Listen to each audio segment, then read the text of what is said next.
বর্তমানে প্ল্যাটফর্মে ইউটিউবে টিকটকে বিভিন্ন জায়গায় দেখা যায় যে অনেক লোকেরা আর কি লড়াই করছে যে ওদের ধর্ম মানে হিন্দু ধর্ম বেস্ট, আবার কেউ কেউ বলছে মুসলিম ধর্ম বেস্ট।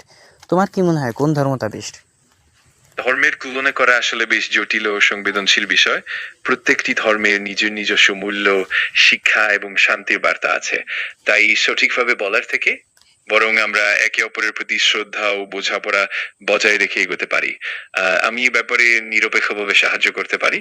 কিন্তু আমার প্রশ্ন হচ্ছে, কিছু কিছু মানুষ এই ধর্মের ব্যবহার করে ইনকাম করে, কেউ মসজিদের মুরিদ হয়ে ইনকাম করে, তো এই ধর্ম নিয়ে ব্যবসা এইটা কবে থেকে চালু হয়েছে?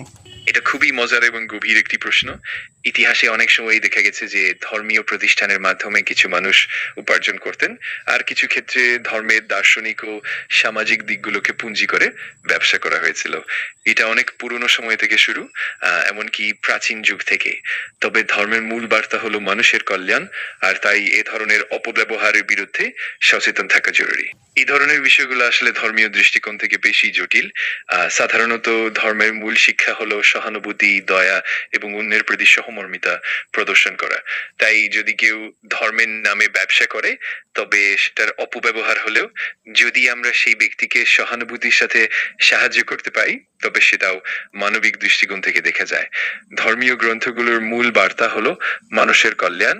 তাই এমন পরিস্থিতিতে বোঝাপড়া এবং সহানুভূতি খুবই গুরুত্বপূর্ণ। কারণ ধর্মের ইতিহাস অনেক পুরনো এবং বিভিন্ন অঞ্চলে ভিন্ন ভিন্ন ভাবে বিকশিত হয়েছে।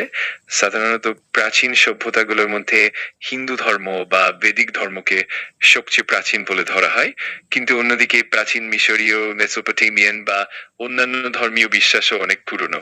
তাই এটি আসলে নির্দিষ্টভাবে বলা কঠিন।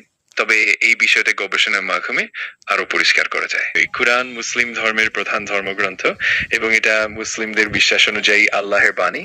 কুরআনে নৈতিকতা, মানবতার কল্যাণ এবং সামাজিক ন্যায়ের কথা বলা হয়েছে।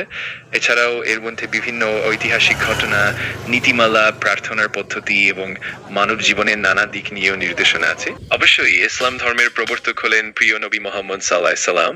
তিনি 706 খ্রিস্টাব্দে মক্কাতে জন্মগ্রহণ করেন এবং প্রায় 710 খ্রিস্টাব্দে থেকে তার নবুয়ত শুরু হয়।